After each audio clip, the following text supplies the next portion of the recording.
Ito mo na Ang pinakbet. ang pinakbit. Ano pala adobo? Ja.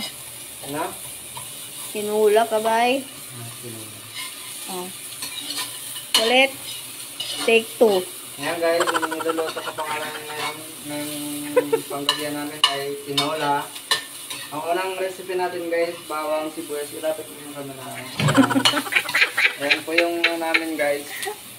Tapos ito po guys, oh. Ito lang po yung ano namin sa yung karne namin sa ihalo sa pinakbet karne lang. Ang pinakbit. Tinula. Tinola pala guys. Sorry, take 3. Kaya mo sunod. Wow. So yummy. Tingnan nga. Oh, luya, luya. Butang iluya. Ayan guys, yung luya namin hindi pa nabalatan. Okay lang kahit di binlatan, kami lang naman kakain. Tapos pag nag-amoy-amoy na yung luya, nag-golden brown na. Lagay mo yung ito. Ano, may sabaw na talaga? O Tanggalin mo yung sabaw. Yung tubig eh. Okay na yan. Tanggalin mo yung ano.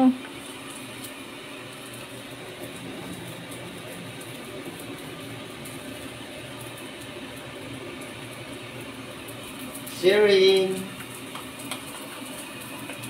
Yan guys, so, ay. Buhos mo na lang. Pakahirap ka pa. Uy. Oh. Oh, hawak yung kawali kay baka mamaya magpulo tayo isa-isa sa sa lapag ng ano. Oh, parang sunog ka. Ano naman guys, ay, nasa tama lang. Hinahan mo muna masyadong apoy.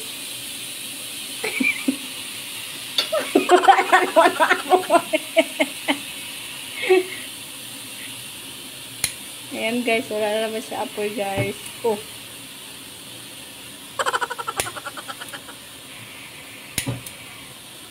Dahan-dahan lang yan.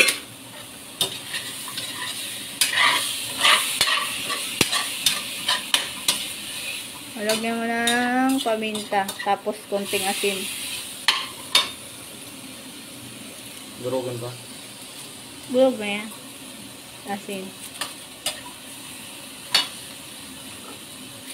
Ayan guys.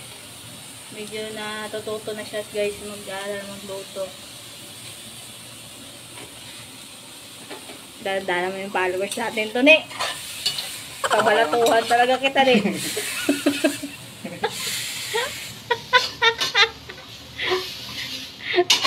Oh. Oh, bye-bye. Pang shift to yung mo, paghalo mo sinanay ka talaga ni Papa magluto Okay na yan. Takpan mo na ng ng takip. Guys, hintay tayo ngayon ng 5 minutes para maganda yung pagkaluto. Nilagyan na natin ang sabaw.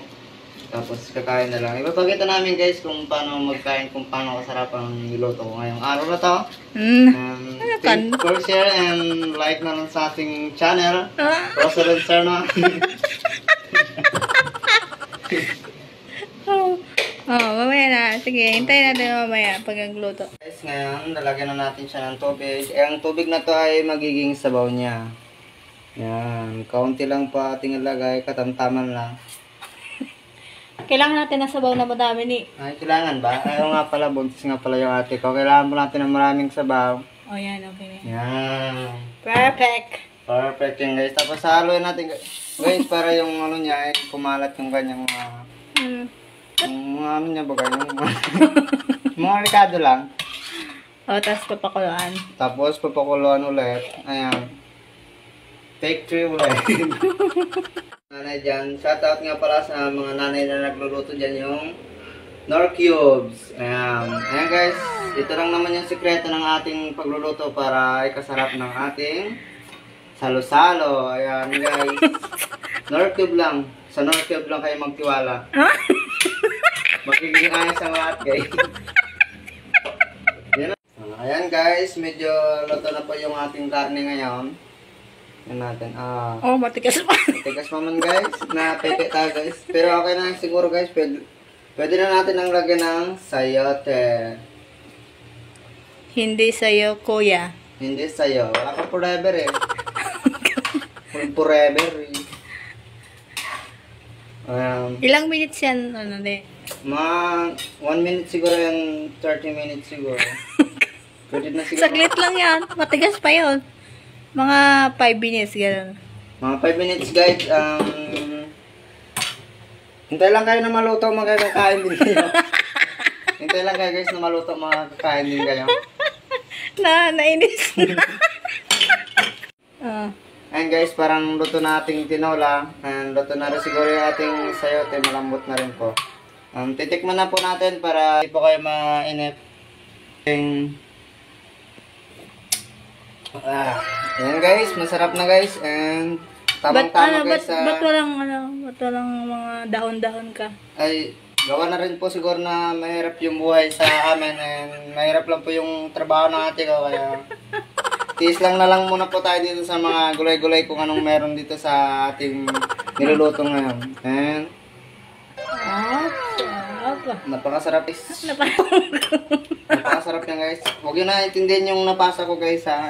Papatay na lang natin. Ayan. Paki-share na lang and like yung ating channel dyan sa Rosel and Serna. Pa-shoutout na lang sa mga lalaking naglaloto dyan. Thank you po. Thank you. Kim Samid ha.